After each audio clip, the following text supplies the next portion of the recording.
Oui. C'est là, vous êtes au bon endroit. Bonjour. C'est maintenant. Merci. Je vous en prie. Merci beaucoup. Bonjour.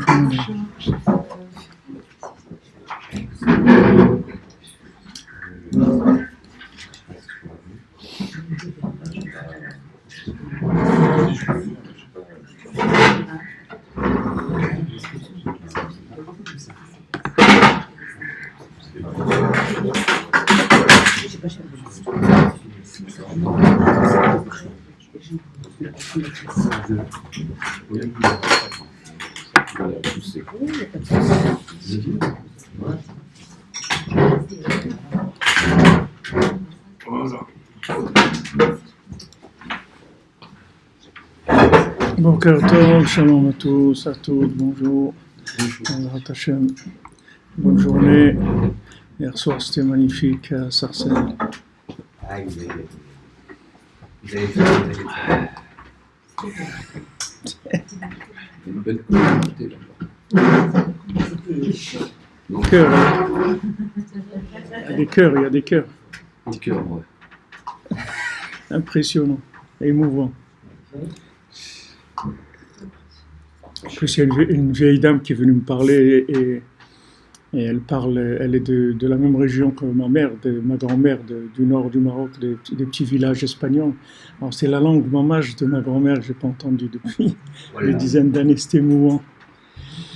C'est très émouvant. Au Hachem, Ashreno. En tout cas, il y a une soif de Rabbi Nachman, quelque chose qui est... J'ai jamais vu ça. J'ai jamais vu ça. Et une dame qui est venue après m'a dit, ben voilà, je vous annonce, je me convertis là, à Breslev. Je vous dis alors là, on va la tremper là tout de suite. C'est la conversion.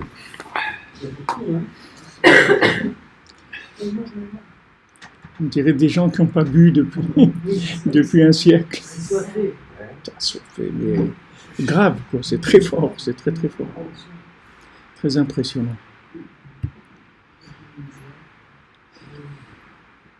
Il manque des gens qui diffusent, c'est ça le problème. C'est-à-dire que, en fait, nous, quand on a commencé Breslev il y a 43 ans,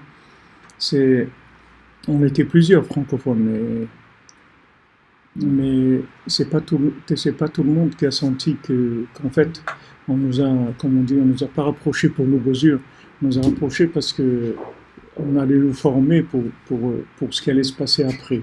Comme on faisait partie des gens les plus détruits de la génération, donc on était aptes à comprendre ce message-là. Disons qu'on était les premiers qui sont tombés malades des maladies qui sont maintenant partout, quoi. On était les premiers qui voulions pas aller à l'école, que ça nous intéressait pas, que on était en train de faire les fous tout le temps, chercher qu'est-ce qu'on fait dans ce monde, etc. Toutes les questions, tous les problèmes des jeunes aujourd'hui. On avait ces problèmes, on était en avance dans la maladie. Mais en fait, Rabbi Nachman, il a rapproché tous ces gens-là pour que, quand allait venir le moment où la maladie, il a dit la maladie, elle va se diffuser jusqu'à que tout le monde va être malade. Aujourd'hui, on est presque là, mais tout le monde va être malade. Et là, il va falloir, ils vont arriver, comme je vous ai dit hier, ils vont arriver chez Yosef, ils vont dire, on a besoin. Et là, il n'y a pas beaucoup de distributeurs par rapport à la demande. C'est-à-dire que ce n'est pas tous les gens qui se sont formés sérieusement. Il y en a beaucoup qui, bon, ils font un petit peu, mais ils ne sont pas formés sérieusement pour pouvoir fournir ce qu'il y a besoin. Parce qu'il y a besoin énormément. Et ici à Paris, il y a besoin de quelqu'un qui soit là tous les jours. Ce n'est pas venir une fois Il y a quelqu'un qui a besoin tous les jours, un cours comme ça, et un cours la nuit, et un cours le matin pour les gens qui ne peuvent pas. Et voilà, au moins 3 cours par jour que les gens puissent. Et c'est sûr qu'il y aura toujours du monde et toujours les gens. Parce qu'il y a un besoin réel. Aller dans les écoles aussi, des fois je fais des cours dans des écoles aux petits-enfants, c'est extraordinaire. Quand on leur parle de Rabbi Nachman, ils sont émerveillés. Même ici, les jeunes, des fois je leur fais les cours. Les jeunes qui sont là, c'est le médicament de la génération. Zat Hashem, que je nous donne le srout. Voilà les amis, bonjour à tous. Alors voilà, vous êtes là, les grands habitués. Alors, Hashem, magnifique. Bon, on est déjà 60 et quelques, on va commencer. Hashem. Alors hier on était donc on fait le cours pour la refoua, la yeshua de tous ceux qui ont besoin, et aussi les unishmat, on dira les noms Bezrat Hashem à la fin. Là j'ai eu pas mal de noms qui sont rajoutés, donc ça, la liste elle commence à être un petit peu longue, mais on va faire. Ils ont besoin, le moindre des choses, c'est qu'on essayer de les aider, de les soulager. Beaucoup de souffrance, beaucoup. À part la souffrance mentale et imaginaire, il y a de la souffrance réelle aussi. C'est très très dur. Dommage très dur. Shemiazo, du Tzadik, il nous protège, il nous bénisse, tous, que Hashem, tout le monde sort de ses problèmes. Alors hier, on est arrivé à Haute-Zaïn, on est arrivé là. Les Eprinat Mila Obria. Alors jusque-là, Rabbi Nathan, il nous a parlé de la shrita, c'est-à-dire du principe de l'abattage rituel avec la viande, etc. Maintenant, il va nous parler de la mila, de la circoncision, de la mila au bria. Alors, mila au bria, quand on fait la brit mila, il y a 2 étapes. Il y a une étape où on coupe le prépuce et une autre étape où on déchire la peau. On met la peau sur le côté. Qui orla de Khafia al-Brit, parce que le prépuce qui recouvre l'alliance, Zeprinat Anani de Mechasian al-Enan, Shuprinat Shikra. Alors, j'ai oublié mes lunettes, je ne sais pas si c'est pas grave, pour la prochaine, on arrive à lire quand même. Alors, le prépuce, en fait, ce sont des nuages qui recouvrent les yeux. Ça, c'est une expression, ce qu'il dit ici, c'est une expression du Tikkun Zohar, de Hananin, de Mechasian al-Ainin, c'est-à-dire des nuages qui recouvrent les yeux, chez Uprinat Shikra, qui est l'oubli. Donc on avait parlé de l'oubli, on avait dit que l'oubli, en fait, ça venait d'une vision matérielle des choses, c'est-à-dire du moment où quand on voit la matière, on ne voit pas dans la matière un appel à une autre dimension, donc ça nous entraîne automatiquement l'oubli, c'est-à-dire que on entretient la vision de ce monde qui fait oublier l'autre monde. Alors maintenant on est ici pour arriver à joindre les 2 mondes. On est ici c'est-à-dire ce monde-là comme il est d'apparence. C'est un monde d'oubli, c'est un monde Rabbeinu dit au début de la Torah, c'est un monde de mensonges, c'est un monde d'oubli. Parce que dans son apparence, c'est un monde d'oubli. C'est-à-dire si on rentre dans ce monde et on le voit comme il apparaît, donc c'est l'oubli, c'est-à-dire on va s'oublier et puis on va trouver des occupations, on va chercher de l'argent, on va chercher du bonheur, on va chercher du plaisir, on va chercher tout ce qu'on peut trouver dans ce monde. Que tout ça, ce sont des notions qui sont des notions d'oubli par rapport à l'autre monde. Donc cet oubli-là, en fait, c'est la conséquence de la vision des choses. C'est pas que cet oubli, ça veut pas dire que on sait quelque chose et maintenant on l'oublie. Ça veut dire que la vision même des choses, c'est une vision amnésique, si vous voulez. C'est une vision amnésique comme Shalom, il y a des gens, ils oublient tout, c'est-à-dire même ce qui s'est passé il y a 1 minute, ils l'oublient, c'est-à-dire ils n'ont aucune mémoire vive, mais rien du tout, c'est-à-dire ils vivent juste ce qu'il y a maintenant. C'est-à-dire, c'est une minute après, ça y est, ils ne savent plus ni où ils sont.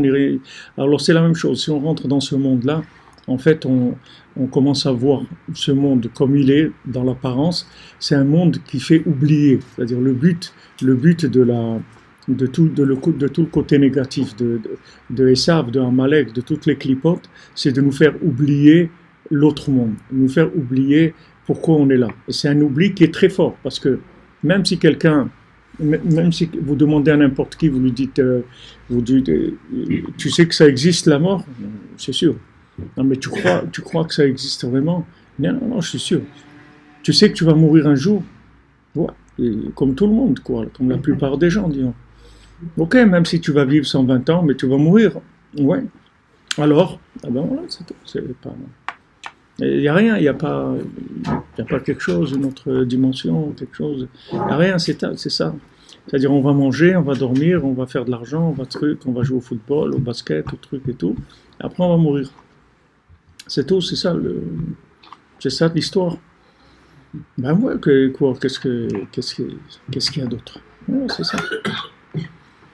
Alors, ça, c'est pourquoi? Parce que, si vous voulez, la vision de la vie, elle est basée que sur la consommation et le plaisir et la réussite individuelle, etc.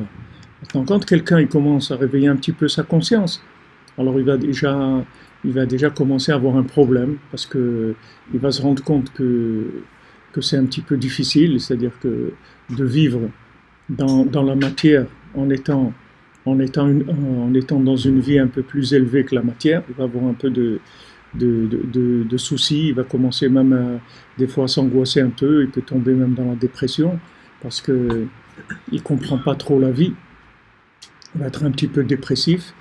Et si maintenant il cherche, alors il peut arriver éventuellement à trouver les connexions, et en fait il va se rendre compte que ce monde-là, c'est un monde merveilleux, parce que c'est un monde vivant, et c'est un monde qui est là, c'est comme une pièce de théâtre de l'autre monde, si vous voulez. C'est-à-dire, il y a un autre monde, et dans ce monde, on va jouer une pièce de théâtre de ce que c'est l'autre monde, et à travers les personnages qu'il y a, les dialogues, les actions, etc., on va pouvoir vivre en rapport avec l'autre monde. Et l'autre monde, il va complètement s'habiller dans ce monde. Et une fois qu'on a découvert ça, alors tout simplement, on a découvert la vie. C'est ce qui s'appelle la vie. Si c'est pas ça, ça s'appelle pas la vie. La vie, c'est que si on est arrivé à travers la matière à remonter à l'origine. Là, ça s'appelle la vie. Et ça, c'est dans tout ce qu'il y a, dans le manger, dans le mariage, dans les enfants, dans l'argent, dans le voyage, dans tout, dans les vêtements, dans tout ce qu'on a. Si maintenant ces choses-là, elles sont un moyen de communication, c'est-à-dire on ne reste pas dans le côté apparent des choses, alors on s'appelle un être vivant. Comme Abraham Avinu, qu'on dit Abraham Zaken Ba Beyamim, il était vieux dans ses jours, parce que tous ses jours, ils étaient connectés. Il n'a jamais fait quoi que ce soit qui n'était pas branché avec l'autre monde. C'était toujours par rapport à l'autre monde. Il vivait chaque chose par rapport à l'autre monde. Ça s'appelle vivant. Alors dans le corps, c'est la même chose. Vous avez un corps, vous avez une âme. Maintenant, si vous vivez que pour le corps, alors ça s'appelle un mort-vivant. Si vous vivez que pour l'âme, ça s'appelle aussi un mort-vivant, puisque la personne, elle est plus elle est pas dans la réalité des choses. Donc tout ce qui va être retrait du monde de la matière, c'est un réflexe un peu des gens qui ont peur. Les gens qui ont peur, ils ont tendance à l'ascétisme parce qu'ils ont peur. Et ils ont peur, ils disent au moins je touche pas, c'est dangereux, comme on dit, je prends des petites doses dans tout, petite dose d'argent, petite dose de trucs, petite dose, je prends tout à petite dose parce que j'ai peur que ça va m'embrouiller, c'est trop, si j'en prends trop, mais c'est pas la solution, les gens qui font ça, ils donneront des comptes sur ça, parce qu'on est obligé de vivre, on n'a pas le choix. C'est-à-dire, on ne peut pas vivre en ascète, on ne peut pas vivre, être tout le temps dans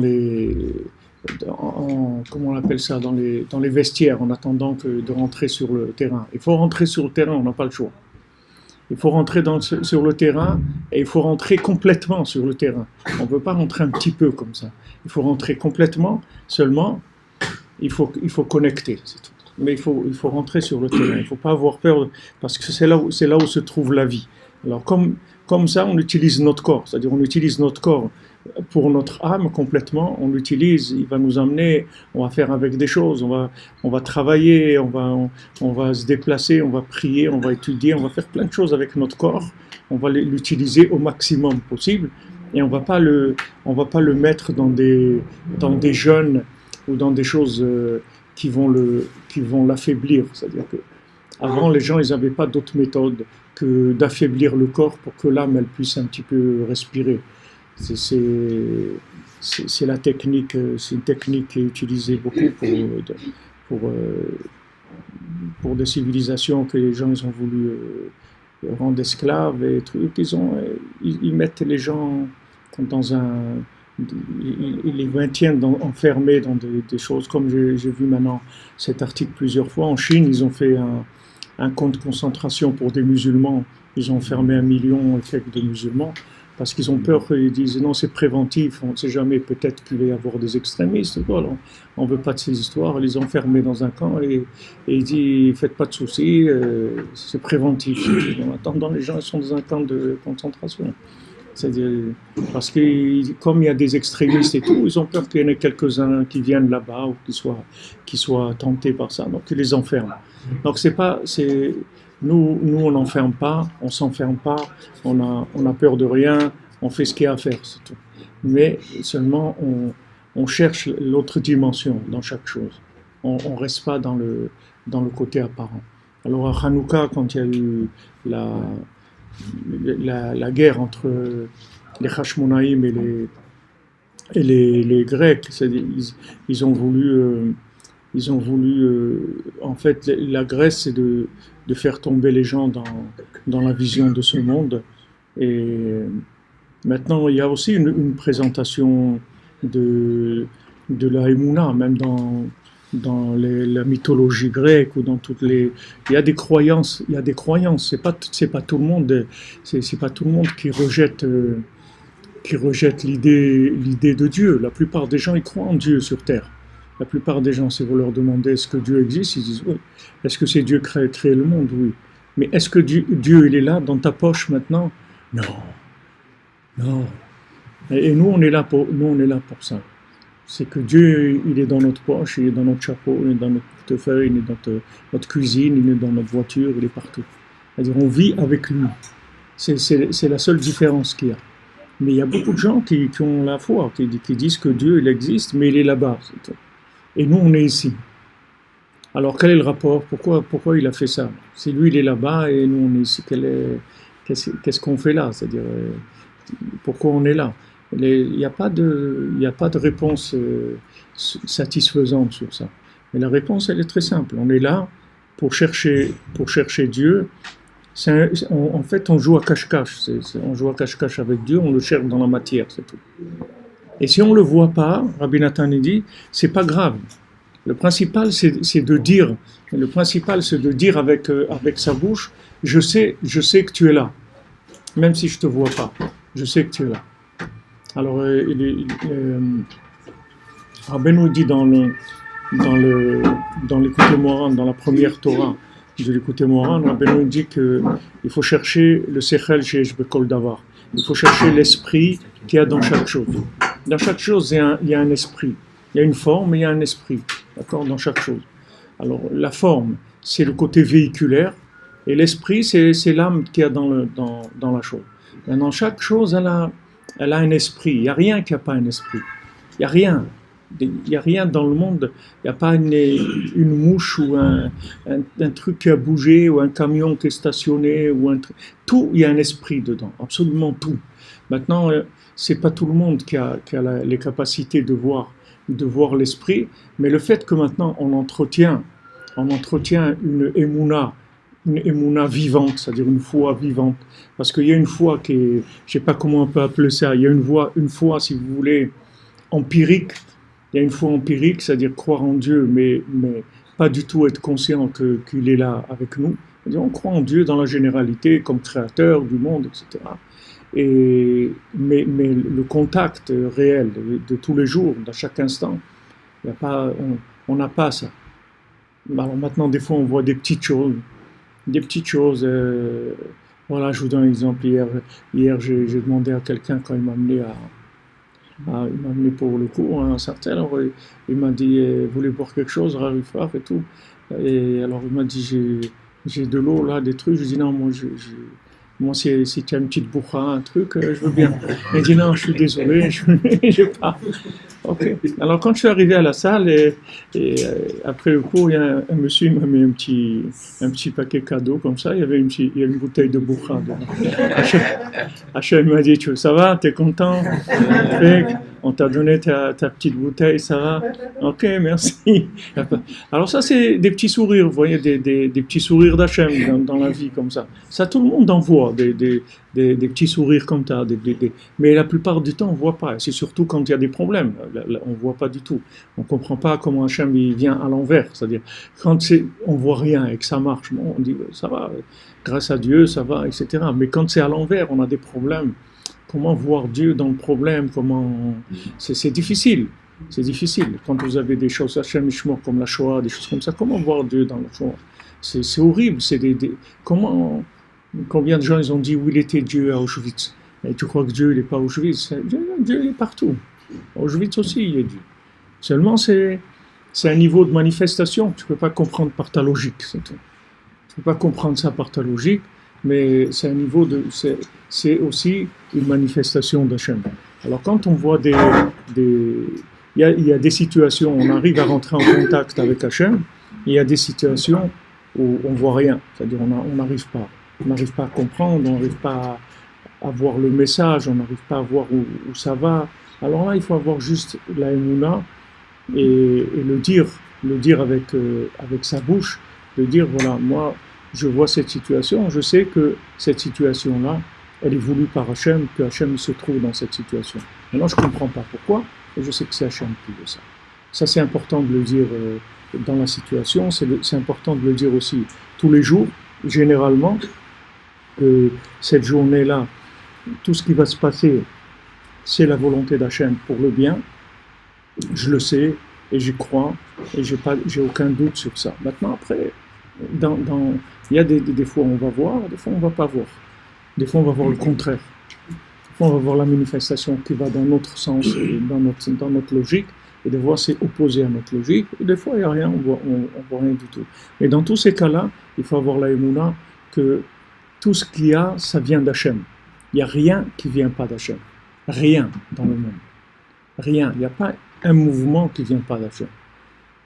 Que ça soit un mouvement positif ou que ce soit un mouvement négatif, c'est-à-dire, en fait, si on remonte dans la racine, il y a un endroit où le négatif, il n'existe plus. C'est-à-dire, le négatif, c'est juste quand ça descend ici que ça prend les deux apparences. Comme un couple, un homme et une femme, en fait, c'est une personne. Quand on dit Adam, ça veut dire un mari avec sa femme. Ça, c'est Adam. Un homme, ça s'appelle marié. Quand on dit un homme, c'est-à-dire on parle d'un homme complet. C'est pas un homme à moitié. Un homme à moitié, c'est avec son épouse. Et quand dans la racine, ils sont une seule âme. Mais cette âme, quand elle descend, elle se sépare dans deux apparences opposées. Mais en fait, c'est la même chose. C'est juste dans l'apparence qu'ils prennent un côté solaire et lunaire. Mais ils sont la même chose. C'est-à-dire, c'est la même chose tous les deux. Alors, c'est aussi la même chose dans un couple. Des fois, on se comprend, des fois, c'est super. Il y a de la communication, c'est extraordinaire, on se comprend à demi-mot, c'est extraordinaire. Et des fois, ça clash. C'est comme dans la vie, comme tout ce qu'il y a dans la vie. Des fois, on ne comprend pas. Mais ce n'est pas parce qu'on ne comprend pas que ce n'est pas bien. Ça n'a pas de rapport. Ça n'a aucun rapport, le bien avec la compréhension. Ça n'a pas de rapport. C'est juste, la compréhension, c'est des niveaux, c'est tout. Il y a des niveaux où on comprend, il y a des niveaux où on ne comprend pas. Il y a des choses qu'on ne peut pas comprendre. Les choses les plus élevées, on ne peut pas les comprendre. Plus on descend, plus on comprend. Mais plus on monte, moins on comprend. Et après, ces éléments qui étaient opposés, ils vont devenir une seule chose. Il y aura plus, parce que chacun y voit de son côté par rapport à ce qu'il est. Donc automatiquement, la vision est différente. Mais une fois qu'on s'élève un peu, on voit que, en fait, on voit la même chose, mais sous un angle différent. C'est tout. Un qui voit au nord, un qui voit au sud. Mais c'est c'est la même chose. On voit tous dans le même endroit. Il n'y a pas de différence. Alors ça, si vous voulez, c'est le principe de l'alliance. C'est le principe de l'alliance, c'est ce qui va permettre justement de créer le lien dans la matière par rapport à Hachem. Alors on en a parlé déjà plusieurs fois que le Tikkun HaKlali, en fait, c'est ce qu'il fait comme travail, puisque le Tikkun HaKlali, il agit sur les 10 poux qu'il y a dans le corps. Donc ces 10 poux, ce sont 10 capteurs qu'il y a dans le corps. Et ces 10 capteurs, c'est eux qui vont capter les informations et qui vont nous traduire ces informations. C'est-à-dire que ces capteurs-là, ils vont faire entrer des informations par rapport au niveau de nos sens. Et quand nos sens, ils sont en général soudoyés par la consommation, donc on a tendance à voir ce qu'on a envie de voir, à ressentir ce qu'on a envie de ressentir. On ressent des choses sur lesquelles on est branché, des choses qui nous intéressent. Et alors on va aller vers ça. Alors il faut soigner ces capteurs-là, c'est-à-dire il faut les réparer de manière à ce qu'ils puissent voir clair. C'est-à-dire qu'ils nous envoient des informations, parce que nous, en fait, on est aveugle, on est dans une boîte enfermée. C'est-à-dire nous, on ne voit pas le monde. Notre âme, elle ne voit pas le monde. L'âme, elle est aveugle complètement, elle ne voit pas le monde. L'âme, elle reçoit des informations, c'est-à-dire elle ne voit pas. L'âme, elle ne voit pas ce qui se passe dans la matière. L'âme, elle est pas connectée avec la matière. C'est le corps qui est connecté, et dans le corps, c'est l'imagination qui est formée par les 5 sens. Et ces 5 sens-là, ils envoient des infos. Mais comme ces infos, c'est de la désinformation en général, donc c'est comme les journalistes, ils envoient ce qu'ils ont envie d'envoyer. Et quand il y a des reportages qui ne les intéressent pas, parce qu'ils savent que le gouvernement ne veut pas entendre parler de ça, ils ne vont pas vous rapporter les choses, ils vont les rapporter à l'envers.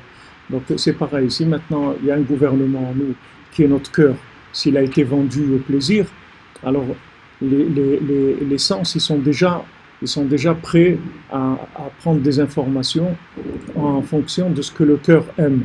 Donc ils vont dire voilà, là c'est bien, et là c'est bien, c'est super et tout. Qu'est-ce que ça veut dire c'est bien? Ça veut dire c'est super. C'est bien pourquoi? C'est super pourquoi? Qu'est-ce qu'il y a de super là-bas? Ah mais c'est super, c'est bien là. Qu'est-ce qui est bien? Qu'est-ce que veut dire c'est bien? C'est bien pour qui? C'est bien pourquoi? Ça va m'amener où? Comme Rabbi Nachman, une fois, il voulait aller faire Hitbodedut des doutes dans un endroit qui était un petit peu loin, il fallait marcher. Alors il a dit à un élève, viens, on va aller faire Hitbodedut des doutes. Alors l'élève, il lui a dit, mais Rabbi, c'est loin. Alors Rabbi Nachman lui a dit, c'est quoi? C'est loin de quoi?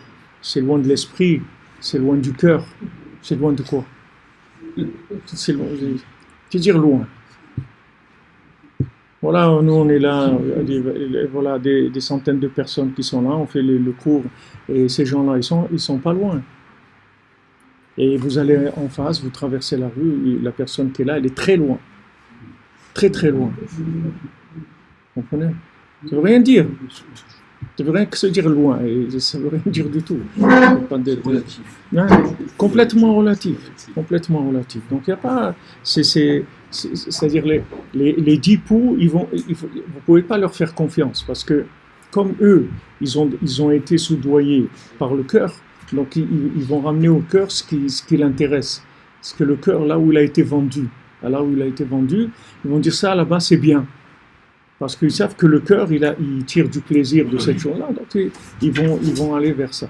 Alors le Tikkun HaKlali, c'est la réparation de ces 10 capteurs-là, de manière à les orienter vers ce qui est intéressant pour l'âme, et pas pour le corps.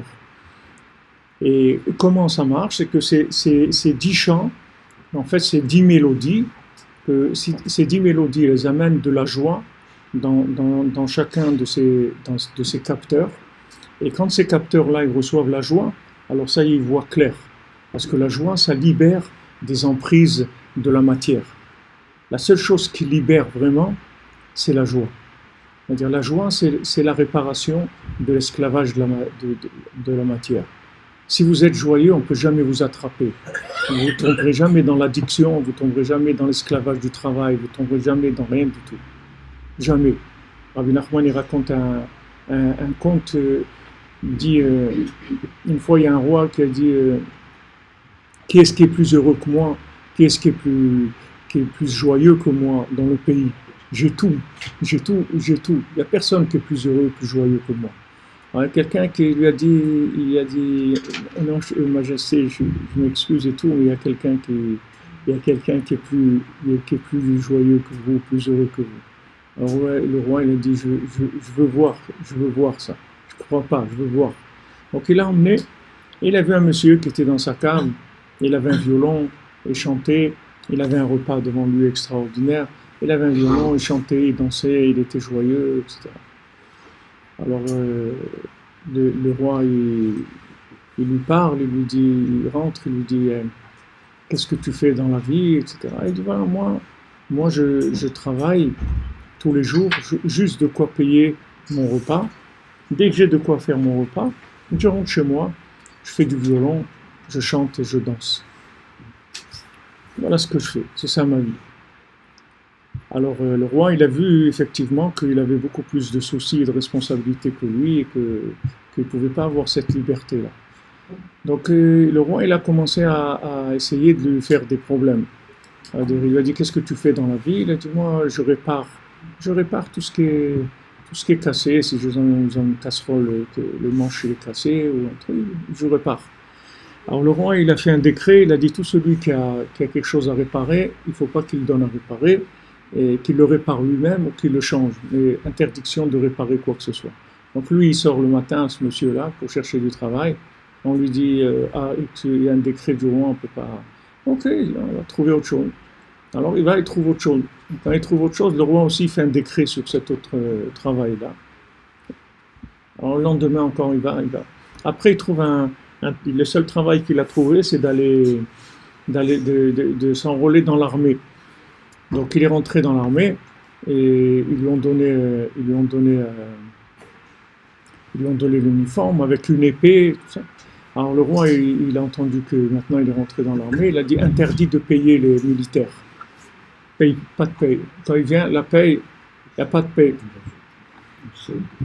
Ok, alors qu'est-ce qu'il fait? Il enlève la lame de l'épée, il la donne en gage, et il prend de l'argent pour faire son repas. Et à la place de la lame, il met un bâton pour qu'on croit qu'il a une épée. Ok. Alors le roi, il apprend ça. Alors le roi dit, voilà, demain, il y a un condamné à mort. Et vous allez dire à un tel, c'est lui qui doit l'exécuter. Parce que comme qu'il avait laissé la lame de l'épée en gage, il savait qu'il allait se faire attraper, comme on dit, à chaud.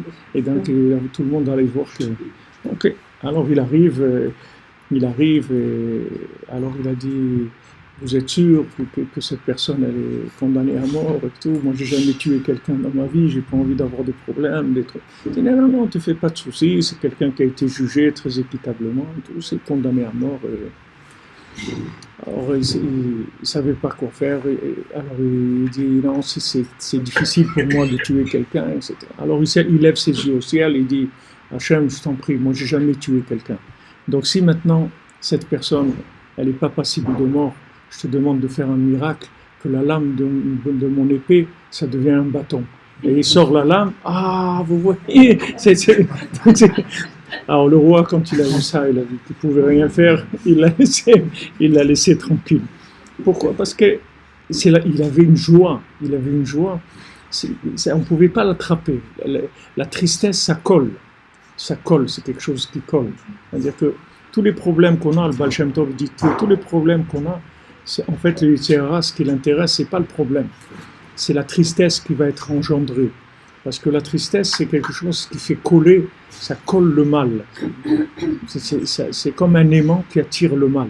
C'est-à-dire quand quelqu'un est triste, il attire les problèmes. il attire le mal, il attire d'abord son corps il fonctionne pas bien, et la parnassa elle marche pas, il n'arrive pas à se marier, il n'y a rien qui marche, parce que la tristesse c'est quelque chose qui en fait c'est l'opposé de la vie. La vie c'est la joie, l'opposé de la vie c'est la tristesse. Donc c'est la chose en fait la plus dangereuse qui est dans le monde. C'est la chose la plus néfaste qui est dans le monde. Il faut la fuir plus que tout. Plus que tout. Les gens ils disent ça c'est dangereux, le cannabis c'est dangereux, ça c'est dangereux, l'alcool. La chose la plus dangereuse qui est dans le monde, c'est la tristesse. Il n'y a pas pire que ça. Parce que de la tristesse, les gens ils passent dans tout le reste après. Mais si quelqu'un il passe pas par la porte de la tristesse, il touchera jamais le mal dans sa vie. Jamais. Parce que le mal, c'est quelque chose qui est opposé à la joie. Ça ne marche pas ensemble. Ça ne peut pas marcher ensemble. Celui qui est joyeux, le mal, il ne peut pas lui coller. Il peut pas le coller. Mais celui qui est triste, il devient quelqu'un qui capte le mal automatiquement. Même s'il ne veut pas. Mais le fait qu'il est triste, alors le mal vient se coller à lui. C'est quelque chose c'est une nature, c'est quelque chose de naturel, qui est dans la nature. C'est pas quelque chose de spécial. C'est naturel, c'est dans les lois naturelles de la spiritualité. C'est comme ça qu'on fonctionne. Rabbi Nachman dit celui qui est joyeux réussit tout le temps. Tout le temps il réussit. Et Rabbi Nachman il donne un conseil, il dit si tu veux réussir, associe-toi à des gens qui sont joyeux. Quand tu veux t'associer à quelqu'un pour faire quelque chose, regarde s'il est joyeux. S'il est joyeux, alors associe-toi avec lui. Fais des choses avec lui. Alors, Rabbi Nachman, il s'appelle Rabbi Nachman ben Simcha. Son père s'appelait Simcha, le père de Rabbi. Alors dans les soirées, il dit ça. Il dit associe-toi avec le ben Simcha. Ben Simcha. Associe-toi avec celui qui est joyeux parce qu'il n'a aucune emprise de ce monde, alors il est joyeux. Alors quand Rabbeinu a révélé les 10 psaumes, il a révélé 10 mélodies qui viennent amener de la joie dans ces 10 capteurs. Et après ces 10 capteurs, maintenant qu'est-ce qu'ils vont capter? Ils vont capter les 10 commandements et ils vont capter les 10 paroles de la création. Donc ils vont aller directement à l'origine de la chose. Directement, ils vont aller vers la divinité qu'il y a dans le monde, vers la moralité des 10 commandements et vers la présence divine qu'il y a dans la matière. Parce que Hachem, il a créé les 10 paroles de la création avec les 10 commandements. C'est-à-dire que les 10 commandements, c'est eux la matrice du monde. Et des 10 commandements, il a fait 10 paroles de la création. Donc il n'y a pas une chose dans le monde qui soit humain, animal, végétal, minéral, qui n'ait pas un rapport avec les 10 commandements. Tout a un rapport avec les 10 commandements. Donc maintenant, les 10 commandements, ils se trouvent dans les 10 paroles de la création. Et donc le nom d'Hachem, il se révèle dans toute la création. Seulement, pour arriver à y avoir accès, il faut être joyeux. Et pour être joyeux, il faut se soigner. Parce que naturellement, on n'est pas joyeux. Naturellement, on est soucieux. Bien que Béhémet, ce souci-là, c'est pas sérieux. Parce que soucieux ou pas, on va nous embarquer de toute façon. Quand on va venir le jour, ils vont nous emmener. Donc qu'on se soit fait du souci ou pas du souci, ça ne va rien changer du tout. Le jour où on va nous dire, allez, tu dois partir, qu'on ait eu beaucoup de soucis, pas beaucoup de soucis, ça aide pas.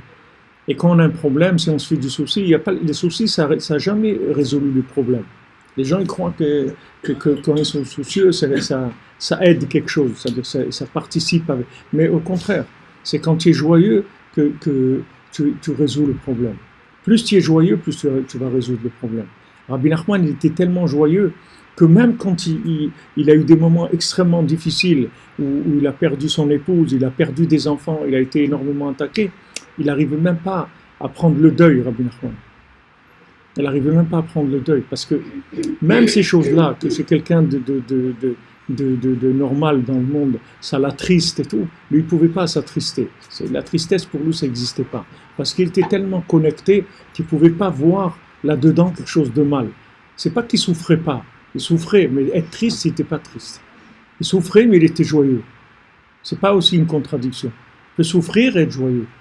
La souffrance et la tristesse, c'est aussi deux choses différentes.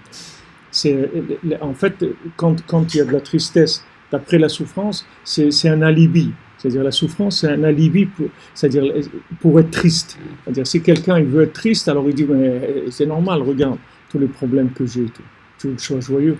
C'est-à-dire c'est un alibi, il a un alibi pour être triste. Mais il ne sait pas que s'il est joyeux, il va résoudre tous ses problèmes. Tous les problèmes physiques, tout. Rabbi Nachman il dit tous les problèmes physiques du corps, le dysfonctionnement du corps, ça vient uniquement du manque de joie. S'il y a de la joie, il n'y a pas de... Le corps, il reçoit de l'énergie, de l'âme, de toute... full énergie. La maladie, c'est quoi? Quand un truc qui ne marche pas bien, c'est quoi? C'est que l'âme, elle s'est un petit peu éloignée de cet endroit-là.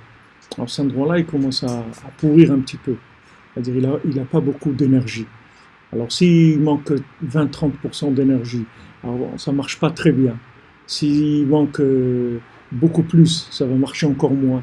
Et si ça manque, l'âme, elle quitte cet endroit, alors l'endroit ne marche plus du tout, il n'est plus alimenté. Donc le bon fonctionnement du corps, il dépend de la connexion entre l'âme et le corps. Alors c'est pour ça qu'on a insisté aussi avant sur la nourriture, parce qu'en fait la nourriture, c'est elle qui lie le corps et l'âme. C'est-à-dire si quelqu'un ne mange pas, il va mourir. D'accord? Donc maintenant, quand on mange, ça maintient l'âme dans le corps. Donc c'est le lien entre l'âme et le corps. Donc quand on mange, il faut absolument être joyeux. Parce que c'est quand on mange, on n'est pas joyeux, la communication entre l'âme et le corps qui se fait dans la nourriture, elle n'est pas bonne. Elle n'est pas bonne. Donc en fait ça ne nourrit pas vraiment. On ne se nourrit pas vraiment. On n'a pas une véritable énergie qui vient de notre nourriture. Et des fois, quelqu'un il peut manger et il est faible. Il peut manger et rester faible. Il n'a pas de force. Parce que sa qualité de lien entre l'âme et le corps, la communication, elle passe pas bien. Parce qu'au moment où il mange, il n'a pas de joie. Donc comme il est triste, les éléments, ils n'arrivent pas à communiquer entre eux. Comme l'énergie physique. C'est-à-dire que des fois, ça peut vous arriver que des fois, vous pouvez dormir, 8 heures de suite, vous vous levez, vous êtes plus fatigué que vous avez été dormir. Et des fois, vous dormez très peu, 2 heures, vous vous levez, vous êtes en pleine forme et tout. Ça n'a pas un rapport, c'est une question de vitalité dans ce qu'on fait. C'est pas l'acte lui-même. L'acte, il faut qu'il ait de la vitalité. Alors quand on mange, c'est très important. La Torah dit l'er echol besimcha et lachmecha. Va manger ton pain dans la joie. C'est-à-dire il faut manger dans la joie. Et si on n'est pas joyeux, il ne faut pas manger. Il faut attendre. Il faut attendre. Il faut mettre de la musique. Il faut téléphoner à quelqu'un je sais pas, entendre quelque chose qui va nous faire qui va nous faire rire. Un enfant ou quelqu'un, ou un truc qui va nous donner de la joie, une bonne nouvelle, ou je ne sais pas si quelqu'un il a un compte en banque ou il a reçu un bon virement, non, c'est rien, quelque chose qui nous donne. Voilà, quelqu'un il a reçu 100 000 euros, il regarde, wow, c'est bien et tout, alors maintenant il mange. D'ailleurs, vous voyez que les gens, quand il y a quelque chose de bien, ils ont tendance à vouloir fêter ça avec un repas et tout. Donc, alors maintenant il faut fêter, il faut que chaque fois qu'on mange, ça soit la fête. C'est-à-dire on mange dans la joie, on ne mange pas dans la tristesse. Parce que si on mange dans la tristesse, c'est dommage, on ne va pas tirer les énergies de la nourriture. Donc on s'affaiblit. Au lieu de prendre des forces, on va s'affaiblir. Et on va manger et on va s'affaiblir. On ne va pas prendre de force. Donc on en a parlé ça avant, et c'est un point qu'il faut le noter quelque part quand on mange, que manger besimcha. Et si on n'est pas besimcha, on ne mange pas, c'est tout. On attend un petit peu. On fait un peu d'exercice de simcha, un peu de musique, un peu de danse, un peu de choses. Mais on ne peut pas passer à la nourriture si on n'a pas cette joie-là, parce que sinon la connexion ne va pas être bonne. Ça va amener des troubles. Ça amène des troubles. Après, les gens ils disent « Ouais, je digère mal, j'ai les trucs. » Mais tout ça, ça vient uniquement du fait que les choses elles ne se lient pas comme il faut. elles ne communiquent pas entre elles comme il faut. Donc ça entraîne tous ces problèmes. Alors maintenant, c'est pour ça que les 10 psaumes, si vous voulez, ces 10 psaumes, ce sont 10 mélodies, que ces 10 mélodies, elles vont soigner les 10 capteurs du corps pour mettre de la joie. Et une fois que ces 10 capteurs-là, ils sont joyeux, il y a de la joie dans ces 10 capteurs. Alors la joie, comme on a vu, elle enlève l'imagination, le mal qu'il y a dans l'imagination. Et quand on va regarder quelque chose, quand on va faire un choix, on ne va pas se baser par rapport au plaisir, mais par rapport au profit, ni par rapport à l'ego. On va se baser uniquement par rapport à la vitalité divine qu'il y a dans la chose. Parce que la joie, elle va nous amener directement là. La joie, elle ne repère que ça dans le monde. C'est-à-dire, elle repère là où il y a du bien pour nous. Là où il y a le bien pour nous, on va y être attiré automatiquement par nos 10 pulsations. C'est pour ça que ça s'appelle la réparation de l'alliance. Quand on est avec des personnes tristes, on dit c'est dur d'être dans la joie. Alors vous mettez de la musique et vous les faites danser, c'est tout. Vous les faites danser, qu'est-ce que vous voulez faire? Rabbeinu dit que quand on est avec des soucis ou même des gens soucieux, alors il faut les faire danser, c'est tout. Il faut les faire danser. Vous mettez de la musique, vous les faites danser. Vous leur faites des chatouilles, vous faites ce que vous voulez, mais il faut les faire rire, il faut qu'il y ait de la joie. Donc celui qui a de la joie, il a la force de faire sortir les autres. Il peut faire sortir les autres. Celui qui est triste, il ne peut rien faire du tout. Mais celui qui est joyeux, peut faire sortir les gens, il peut les rendre joyeux aussi, aucun problème. Alors ça s'appelle la réparation de l'alliance. Ça que s'appelle la réparation de l'alliance. Quand on parle de tikkun abrit, de réparation d'alliance, c'est ce système-là. C'est-à-dire que les 10 pulsations, elles vont être libérées de la tristesse. Donc la tristesse, là où elle attaque directement, le plus, c'est dans la perversion, dans ce domaine-là de l'alliance. C'est-à-dire tout ce qui est pervers, ça vient uniquement de la tristesse. Si quelqu'un il est joyeux, jamais il va tomber dans ces choses-là. Jamais. C'est-à-dire c'est tous les gens qui tombent dans tous ces problèmes-là de perversion, c'est uniquement parce qu'ils sont tristes. C'est tout. Donc Rabbi Nachman, il met beaucoup l'accent sur ça, en disant que la responsabilité, elle est uniquement au niveau de se rendre joyeux. Si on est joyeux, alors jamais on va tomber dans ces choses-là. Si on voit qu'on est attiré par ces choses-là, c'est qu'en fait on manque de joie. C'est tout. On manque de joie. Même si on croit qu'on a de la joie, mais c'est pas vrai. Parce que si on est attaché à des choses comme ça, ça veut dire qu'on n'a pas de joie. Il vous faut de la joie. Et vers la joie, vous allez sortir. Mais la joie, ça libère. En Égypte, c'est écrit qu'on est sorti dans la joie. Et la tribu qui avait la musique, et sont les Lévi'im, qui avaient c'était les musiciens du Ham Israël. Eux, ils n'ont jamais été esclaves en Égypte. La tribu de Lévi, elle était toujours libre. Elle n'a jamais été esclave parce qu'elle avait le secret de la musique, de la mélodie. Donc on ne pourrait pas les attraper pour les rendre esclaves. Parce que l'esclavage, il ne se fait pas par quelque chose qui se catapulte sur la personne. L'esclavage, il se fait par il faut que la personne, elle rentre il faut qu'elle soit d'accord. Mais elle n'est pas d'accord sur l'esclavage, mais elle est d'accord sur... C'est comme la cigarette. Alors quelqu'un, si on lui dit tu vas fumer 2 paquets par jour, tu ne pourras plus le temps passer, et il ne va pas commencer. Mais on ne commence pas comme ça. On commence, voilà, c'est un style comme ça, de tenir une cigarette, tout truc. On lui propose un petit peu. De là, on l'amène à l'addiction. Mais le point de départ, comment on l'a attrapé, c'est avec une petite chose. Mais cette petite chose, elle est rentrée parce que la personne, elle est triste. La personne qui est joyeuse, il ne lui manque rien du tout. Là, le Mishnah, elle dit qui est-ce qui s'appelle riche? Celui qui est joyeux de ce qu'il a. Si tu arrives à tirer de la joie de ta vie, tu t'appelles riche. C'est-à-dire riche, ça veut dire que tu n'as aucun manque, tu n'as aucune frustration. Et maintenant, on te donne l'impression que si tu auras ça et ça et ça, tu auras moins de frustration. C'est pas vrai. C'est pas vrai. La Torah, elle dit que toute acquisition par de la frustration, ça ne fait qu'augmenter la frustration.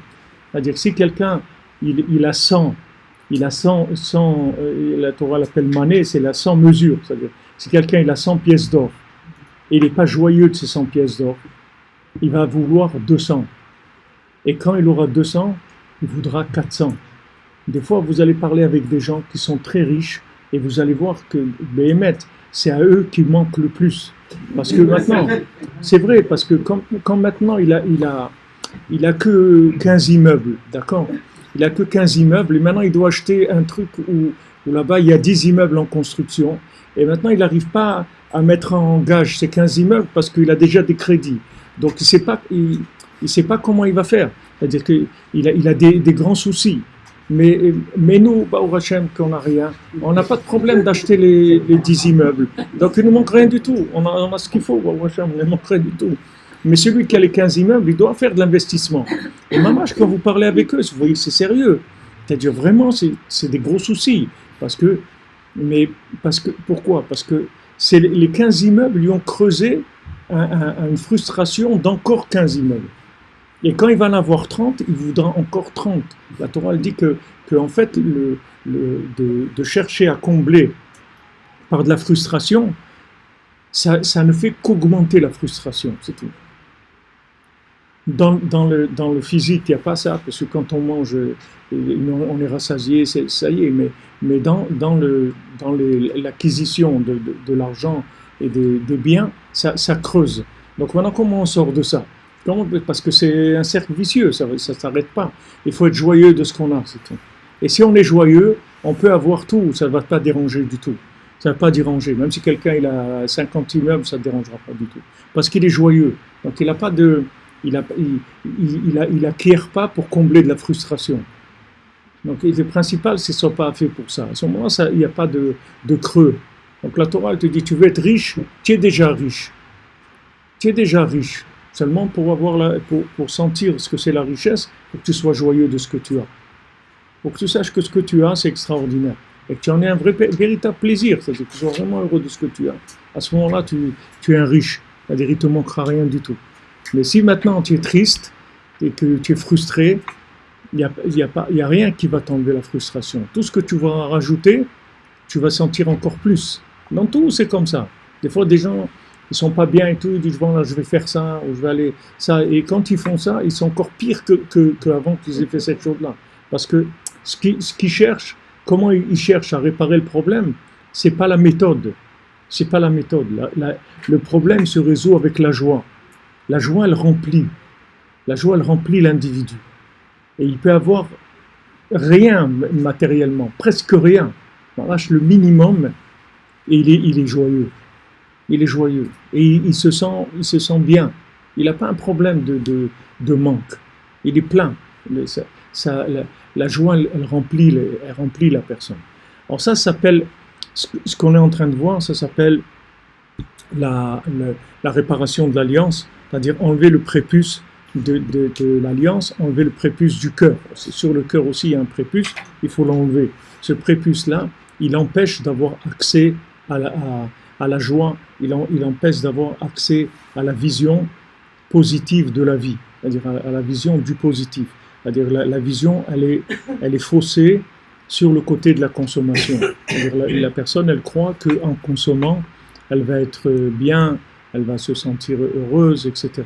Et après, c'est que des déceptions. Mais comme il y a un instinct de conservation, c'est-à-dire que la personne, elle ne peut pas s'avouer l'échec parce qu'elle a peur, elle ne sait pas où elle se retrouver, donc elle fait semblant qu'elle a réussi. Mais il y a un moment où ça craque dans la vie. C'est-à-dire que c'est ça, même si quelqu'un fait semblant 10 ans ou 15 ans ou 20 ans, il y a un moment où ça craque parce que justement, heureusement qu'Hachem il a fait ça, que la véritable nature de l'individu, elle finit par sortir. C'est-à-dire ça reste pas, on ne peut pas la maîtriser. Il y a un âge où on ne maîtrise plus les choses. Il y a un âge où on est ce qu'on est, c'est tout. On ne veut plus jouer. C'est très difficile, très très difficile de jouer.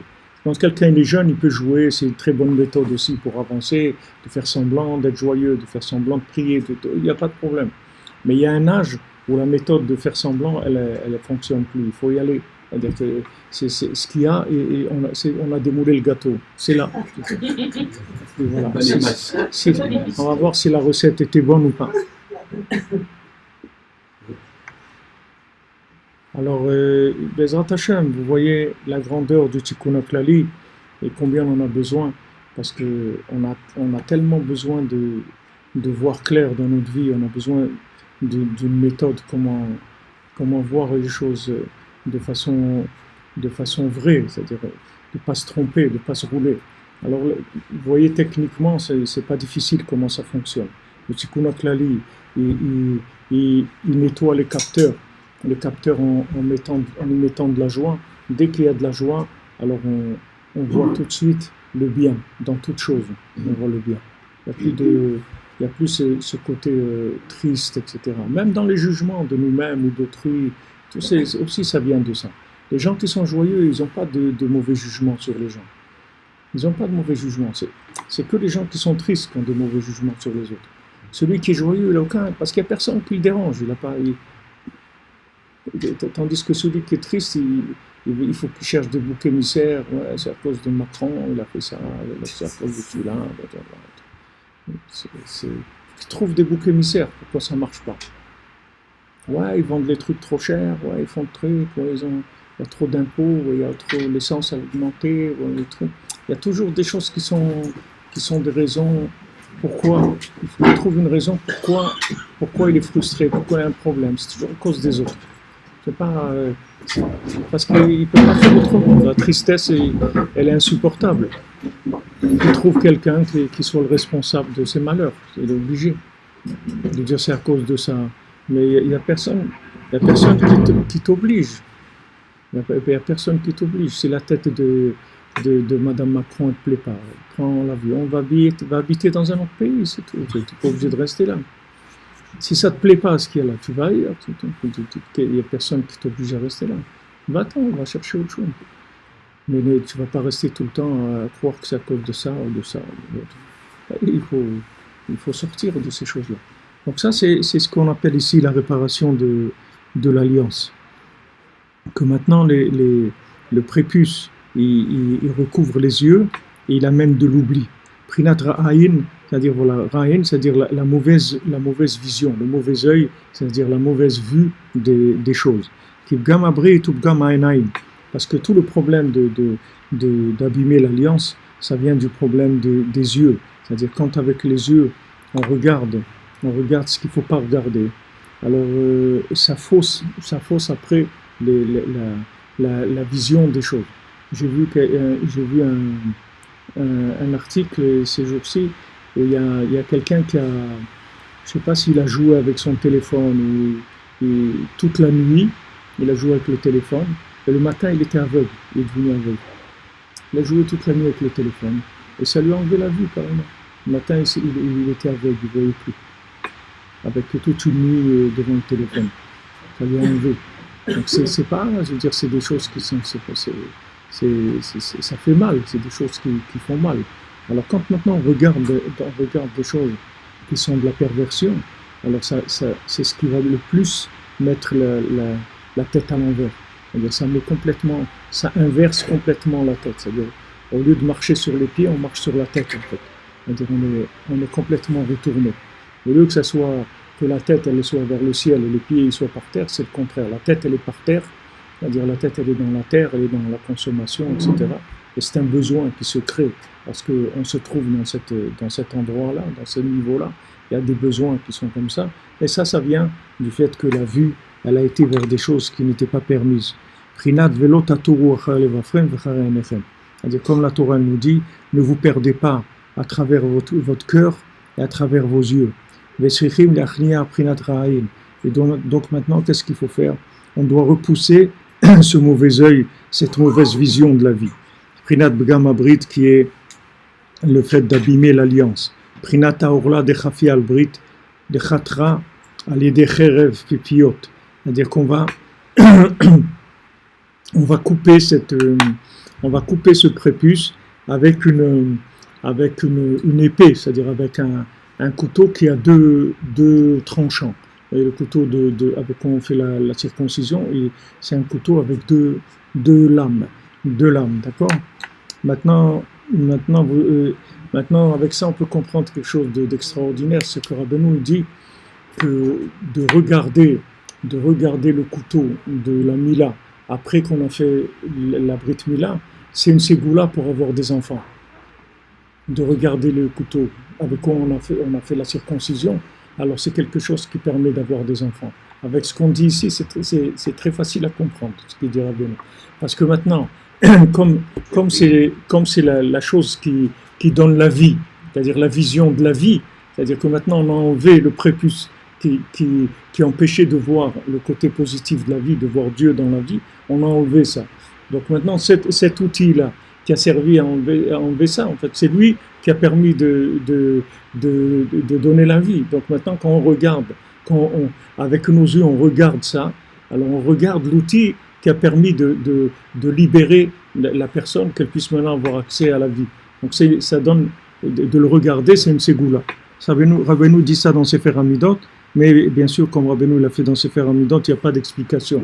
Rabbeinu dans Sefer Hamidot, il dit des choses, mais il n'explique pas pourquoi. Il dit juste, voilà, grâce à ça, on arrive à ça, mais il n'explique pas pourquoi.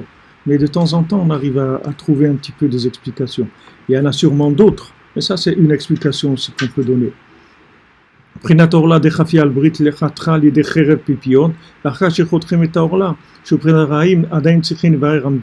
Alors maintenant, quand on a enlevé le prépuce, c'est-à-dire quand on a enlevé tout le prépuce le prépuce, la circoncision, et le prépuce du cœur aussi. Et nous, avec mon épouse, avec Esther, quand on a eu notre deuxième fils, alors ça tombait, la Brit Mila, ça tombait à Rosh Hashanah. Alors maintenant, Rosh Hashanah, on doit être avec le kibbutz de Rosh Hashanah. Et maintenant, ça tombe la Brit Mila, le jour de Rosh Hashanah. On était avec les vins. Alors qu'est-ce qu'on fait? On était là, on ne savait pas quoi faire. On ne savait pas quoi faire. On était avec les bains. Mes parents, ils sont venus d'Israël pour la Brit Mila. Ses parents, ils sont venus d'Antibes, dans les pins pour la Brit Mila. Qu'est-ce qu'on fait? Qu'est-ce qu'on fait? En fin de compte, allez, je suis parti. Et donc, bon, ils ont fait la Brit Mila, tout ça. Au Hachem, tout s'est bien passé, pas de problème. Et après j'ai vu que, bien sûr, c'est un cas de figure qui s'est souvent présenté dans Breslev. C'est des choses qui sont arrivées à beaucoup de Breslevers, qu'ils ont eu une Brit Mila le jour de Rosh Hashanah. Donc, une fois, quelqu'un il a demandé à Rav Nachman Tutchiner. Il a dit, voilà, j'ai un fils et la Brit Mila, elle tombe le jour de Rosh Hashanah. Qu'est-ce que je fais? Je viens au Man ou j'assiste à la Brit Mila? Alors, il lui a dit, regarde, avant de faire la Brit Mila sur le corps, il faut que tu fasses la Brit Mila dans ton cœur. Et la Brit Mila dans ton cœur, tu vas l'enlever à Ouman. Donc toi, tu vas à Ouman Rosh Hashanah faire la Brit Mila sur ton cœur. Et après, comme ça, tu pourras faire la Brit Mila à ton fils, ou ils ne sont plus prêts de le faire. Mais toi, déjà, il faut que tu enlèves le prépuce que tu as sur le cœur. Donc il lui a donné une explication par rapport à ça. Mais à ce moment-là, je ne savais pas ça encore. Je ne savais pas que ça fonctionnait comme ça. Donc pourquoi je vous dis ça? Parce qu'ici, il dit qu'une fois que maintenant, on a enlevé le prépuce, à ce moment-là, il faut commencer maintenant à faire des tris. Maintenant, on peut commencer à trier, parce qu'on a la vision qui est la vision claire des choses. Donc, on peut séparer entre le bien et le mal.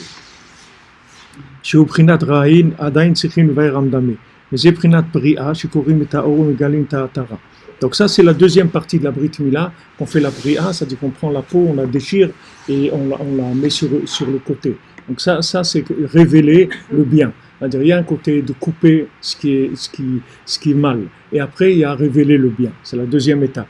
C'est-à-dire, une fois qu'on a maintenant l'outil de révélation, après, il faut travailler pour révéler le bien. Maintenant, on a l'outil pour pouvoir révéler. Alors, il faut rentrer dans le travail du tri. J'ai pris un priya, j'ai couru ma horo megalmi tatara. J'ai allé des évaries marbrina tamdame. Vaz nichna chikha mitgaber azikaron. À ce moment-là, on enlève la mémoire, l'oubli et on renforce la mémoire chez Uprinat Brit.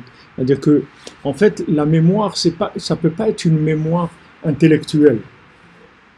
La mémoire, elle peut pas être intellectuelle. Même si vous lisez des livres et des livres et des livres, la mémoire peut pas être intellectuelle. C'est pas une gymnastique de l'esprit. Même si vous rentrez tout ce que vous voulez comme connaissance dans votre tête, la mémoire, elle vient pas du stockage de la connaissance et de la capacité du disque dur à garder les informations. C'est pas ça la mémoire. Parce que vous pouvez garder des informations autant que vous voulez, elles vous serviront à rien dans votre vie. Elles vous serviront à rien. Même si vous savez des choses, il y a un moment où vous aurez besoin, vous ne pourrez pas vous en servir. Parce que vous devez apprendre que de la matière vivante. Il ne faut pas apprendre de la matière morte. Si vous apprenez de la matière vivante, chaque chose que vous apprenez, elle vous servira dans votre vie ou elle servira à quelqu'un, vous l'aiderez avec. Parce que c'est de la connaissance vivante, ce n'est pas de la connaissance morte. Mais quand vous avez de la connaissance intellectuelle, ça ne vous sert à rien. Parce que la réalité, elle n'a rien à voir avec l'intellect. La réalité, elle aura toujours une différence par rapport à la théorie. Toujours. Il y aura toujours une différence, il y aura toujours une mise à jour par rapport à la réalité. Il faut une adaptation à la réalité. En fait, la connaissance, elle s'apprend que par connexion, c'est tout. Sinon, il n'y a pas de connaissance. Il n'y a pas de connaissance. C'est pour ça qu'Adam Arishon, Hachem lui a dit, voilà, si tu manges de ça, tu vas mourir. Parce que tu vas rentrer dans le principe de croire que tu vas vivre avec la connaissance, et en fait, tu ne vis pas. Parce que ta connaissance, ça ne te sert à rien. Tu vois, normalement, les gens les plus érudits, ça doit être les gens les meilleurs du monde. Ça doit être les gens les meilleurs qu'il y a dans le monde. Parce que si la connaissance, ça rend l'homme meilleur. Donc, les gens qui savent beaucoup de choses, c'est des gens qui doivent être au top de la moralité de l'humanité, au top de tout, dans tout. Et on voit que c'est le contraire. C'est le contraire. Comme disait Aristote, que quand je suis philosophe, et après, il faut me laisser tranquille. C'est-à-dire, quand je fais de la philosophie, je suis Aristote, mais après, je suis un animal. Ça, ne vous occupez pas de moi quand je suis un animal. Occupez-vous de moi quand je suis philosophe. Là, regardez-moi comme philosophe. Mais après, il n'y a pas de lien entre ça et ça. Et nous, la Torah, elle nous dit le contraire. Nous, elle nous dit, voilà, tu passes par l'arbre de vie, après tu vas vers l'arbre de la connaissance. D'abord, tu vis la chose, tu t'engages, tu crées un lien avec la chose, après tu commences à comprendre. Là, c'est Vénishma. D'abord, on s'engage, après on comprend. Parce que si maintenant tu essayes de comprendre sans t'engager, tu ne comprendras rien du tout. Et ça va être pire parce que tu crois que tu as compris quelque chose, en fait, tu n'as rien compris du tout. Donc d'abord tu t'engages, d'abord tu crées un lien avec la chose. Et d'ailleurs, aujourd'hui, Mina Shamayim, on marche beaucoup avec ça, des liens. C'est-à-dire, ils vous envoient un lien pour ça, et ça nous habitue à cette mentalité-là, d'avoir le lien pour arriver à ça, d'avoir un lien. Alors voilà, ok, je t'envoie le lien. C'est-à-dire, je t'envoie le lien qui va t'amener là-bas. Alors ça nous éduque, Hachem il a mis ça parce que ça nous rentre dans la tête que pour arriver quelque part, alors il faut le lien pour arriver à cette chose-là. Il faut établir la base de la vie, c'est de créer le lien avec Dieu à travers la matière. Ça, c'est la base de la vie. Une fois qu'on a créé ce lien, après vous allez développer la connaissance. Vous pouvez aller très très loin dans la connaissance. Mais c'est jamais une connaissance qui va être intellectuelle. C'est jamais une connaissance qui va être virtuelle. C'est une connaissance qui vient de la vie. C'est pas du tout la connaissance, alors que le fruit de l'arbre de la connaissance du bien et du mal, il a cru, Adam Arishon, qu'avec la connaissance, il est arrivé à vivre mieux. Mais c'est pas vrai. La connaissance, elle n'amène pas du tout la vie. La connaissance, elle développe que l'ego, c'est tout. Mais pas la vie. Pas du tout la vie. Vous voyez dans le Chacham et le Tam, dans Sipurim Masiyot, dans le conte de celui qui est du génie et de l'homme simple. Vous voyez que le génie, c'était vraiment un grand génie, puisque chaque métier, il apprenait en 3 mois. Et il devenait le plus fort dans le métier, il devenait plus fort que les professeurs qui lui enseignaient. Il a appris la médecine, la philosophie, les orfèvres, les couturiers, dans tous les domaines, il était plus fort que les gens qui lui ont enseigné. C'était vraiment un génie. Mais, rien. Pas marié, triste, tout le temps triste, et il pouvait parler avec personne. Rabbeinu vous donne toutes les manifestations de la maladie. Comment la maladie des intellectuels, comment elle se manifeste. Pas de mariage, toujours triste, pas de communication, pas de dialogue. C'est la maladie des gens des intellos, c'est-à-dire des gens qui vivent avec l'intellectuel. Parce que ça coupe de la vie. Ça coupe de la vie, tout simplement. Plus on apprend, si ça ne vient pas de la vie, et plus on nous sépare de la vie. Alors que les gens ils croient qu'ils vont apprendre, ils vont devenir plus vivants. C'est ce qu'ils cherchent les gens. Mais c'est pas vrai. Chaque chose que tu apprends, si tu l'as pas vécue, cette chose-là, elle te détruit, elle te déconnecte de la vie. Elle te fait vivre dans un monde imaginaire. C'est ma marche la source de l'imagination. Donc, pour résumer ce qu'on a vu aujourd'hui, l'alliance, Tikkun HaKlali, réparation des 10 coups, de manière à se connecter à la présence divine qu'il y a dans les 10 paroles de la création, et que cette présence divine-là, elle vient à travers les 10 commandements. Les commandements, ils envoient dans les 10 paroles, les 10 paroles, ils envoient dans les 10 parties de notre corps où il y a le pouls, et grâce au Tikkun HaKlali, on amène la joie dans ces endroits-là, et après on est libéré de toute l'emprise du côté intellectuel qui veut bémettre nous détruire. En tout cas, il veut nous détourner et nous donner une fausse satisfaction. Les gens ils croient quand ils ont compris quelque chose, alors ils ont avancé. Qu'est-ce que tu as avancé dans quoi? Ouais, j'ai compris comment ça marche. J'ai suivi des cours de marketing et tout, j'ai appris, j'ai vu que je sais maintenant comment on peut devenir riche. Ok, vas-y. Non, mais il a dit c'est très facile en fait. Ok, vas-y, fais. Si c'était vrai, on aurait que des milliardaires sur Terre. C'est pas dur le marketing à apprendre. On aurait tous les. Pourquoi ça marche pas? C'est le contraire. Quelqu'un qui est riche, il doit apprendre le marketing pour savoir comment il fait. Quelqu'un qui est un médecin de nature, il doit apprendre la médecine pour soigner les gens. Juste la technique. Mais lui, c'est un médecin, il veut soigner les gens. Lui, il a l'inspiration, le don de vouloir soigner les gens. Maintenant, il ne sait pas comment ça marche, donc il va aller apprendre la médecine. Quelqu'un, il vit la chose, après il va apprendre comment on fait pour... Ça, c'est la norme, c'est comme ça que ça doit marcher. Mais les gens, ils font à l'envers. Il va apprendre la médecine pour devenir médecin. Mais s'il n'est pas un médecin, jamais il deviendra médecin. Il faut s'éloigner de lui, c'est un danger public. Parce que lui, il ne veut pas soigner les gens. Lui, il a pris la technique, comment on soigne les gens. Mais si ce n'est pas un médecin, jamais il va soigner les gens. Parce qu'il n'aura pas le feeling, il ne pourra pas soigner les gens. Ça, c'est dans tous les métiers, dans toutes les choses, c'est comme ça. Tout ce qu'on vit, c'est comme ça. C'est-à-dire d'abord le lien avec la chose, et après on va apprendre comment techniquement on fait pour réaliser la chose. Parce que dans ce monde, il y a une technique. Et ça, c'est la format de l'arbre de la connaissance du bien et du mal. On en a besoin. Mais on en a besoin une fois qu'on a eu la preuve de ce qu'on est, qu'est-ce qui nous donne de la vitalité, etc. Après, on parle technique. Mais on va pas commencer avec la technique, on va pas projeter et fabriquer le bonhomme parce que j'ai appris la médecine. Alors je vais faire une projection de ce que j'ai appris et je vais devenir médecin. Mais pas du tout. C'est pas comme ça que ça marche. Tu peux avoir mais la plupart du temps, tu vas faire semblant, c'est tout. Tu vas faire semblant et tu vas faire des dégâts aussi, des dégâts énormes. Quand vous voyez des trucs, vous entendez celui-là, il a des trucs, il a oublié quand il opérait, il a oublié des ciseaux dans le ventre. Quelqu'un il a oublié des ciseaux dans le ventre de la personne. C'est parce que la personne, c'est pas son truc. C'est pas son truc, c'est tout. C'est vrai que c'est un très bon chirurgien, mais il n'est pas chirurgien.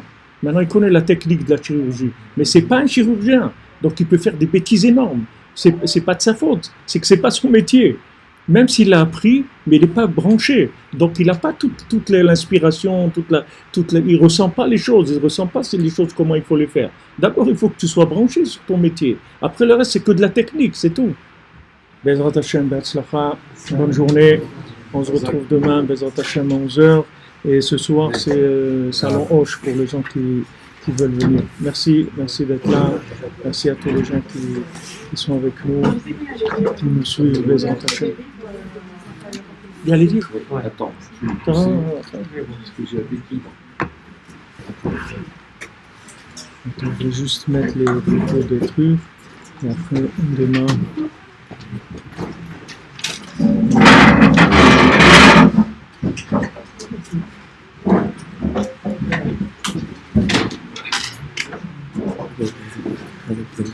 Ouais, bon, je mets toi. Si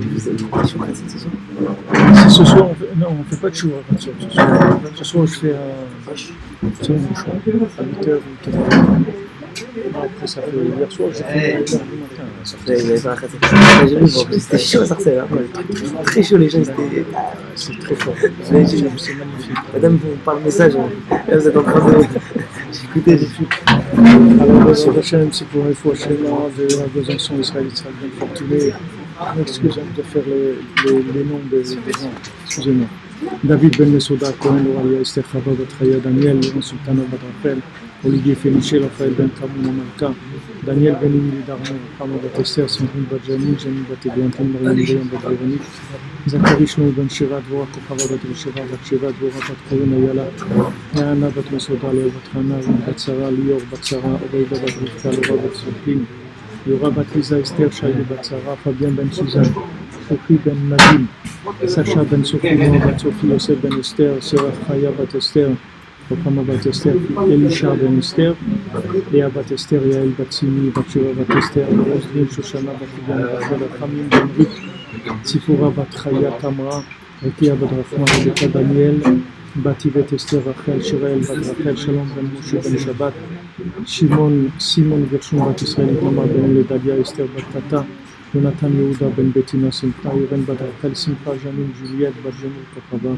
Abi Ben Saala, Yehuda Bat Rachel, Bat Anne-Marie Yaakov Ben Abraham, Shimon Ben Betzora, Jonathan Yitzhak David Ben Marlène, Malka, Yosef Yitzhak Lachmal Ben Emuda, Rachel Bat Sarah, Yaakov Ben Mikael, les Aïmounat Badrina, Aurélia Chava, Huguette, Bat Mishin, Rachel Rose, René Mikael Ben Elika Misa, Evelyne Chava Bat Denis, Jonathan Shemama, Yohan Ben Mireille, Ejder Bat Fatma, Tho Ben Fatma, Elise, Eli Ben Isa, Angélien Myriam Bat Pascal Zora, Joseph Ben Sophie Meyer, Alain Ben Dora Meyer, Viviane Bat Émilie Georgette Bat Arthur, Didier Emmanuel Ben Zversa, Frinza Bat Atersa, Shaoul Ben Emma, Esther Yael Bat Chaya, Yohanan Ben Edmond, Yosef Shnor Ben Thérèse, Léo Ben Chana, Chaim Ben Chaya Myriam, Levana Bat Chaya Myriam, David Ben Chaya Myriam, Chaya Myriam Bat Mesaouda, Yaakov Ben Chassiba, Corinne Yaya Bat Rachel,